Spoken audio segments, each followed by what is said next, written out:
So we have an interesting situation at work where we have all these different workstations.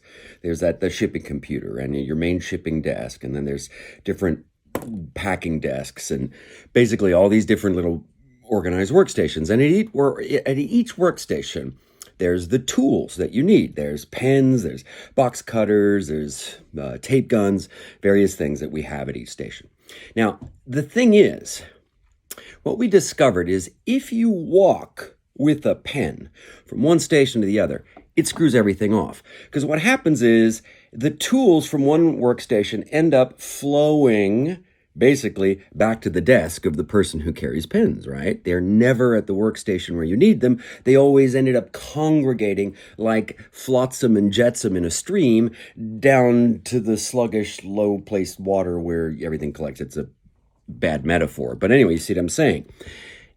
Then to solve that, the solution is we came up with the concept, drop the pen, or don't walk with the pen. If you are walking with the tool, error. You're not working in the most efficient way. Drop the tool that each workstation has because you don't need to carry it with you. There will be the tool you need at the workstation you are going to. Trust the process. We have a system in place to keep us efficient. Drop your pen, go to the next workstation, pick up the pen that's there, put it down, go to the next, right? Very hard habit because we're used to like carrying certain things. We hang on, we attach. All right, so this overlong post is a collection of bad, overextended metaphors. All right, so here's the metaphor of drop the pen. Part of where that came up from is I was watching my own children grow up. I was watching Toddlers, and I realized that toddlers play with something, and the second something else grabs their attention, and they're no longer doing this activity, they just drop it and go to the next thing, right? They don't put it away. They just drop their toy and move on to the next thing. And of course, that drives parents crazy, and we try to teach our kids, put it up. But what I was watching was the efficiency of the behavior, the realization that when a child or someone who is not over complexifying the thought process of what they're doing moves to the next thing, they drop the old thing, right? There's no connection to that. They just move on to the next thing. Same with an animal. Like I watch my little dog. For example, with emotions, like when she was playing with the toy, when she's done with this toy, she drops it, walks away, goes to the next toy. But the same thing works with emotions. So my little dog's walking around sniffing, and there's a noise, and my dog jumps, terrified, looks around, realizes, oh, it was not a sustained danger. It was just a quick thing.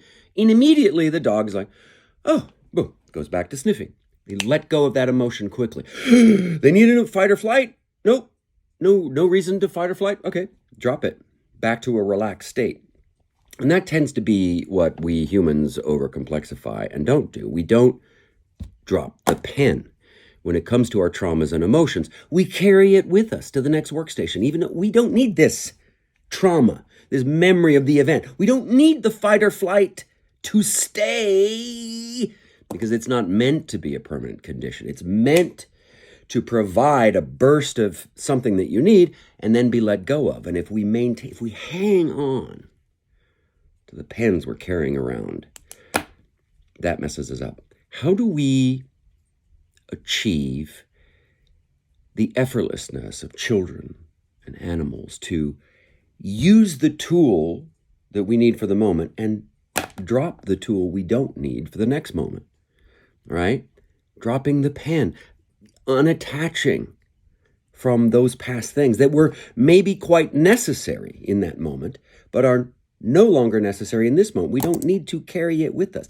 Simply dropping and walking away as a metaphor is quite powerful, and maybe it's something you can engage with.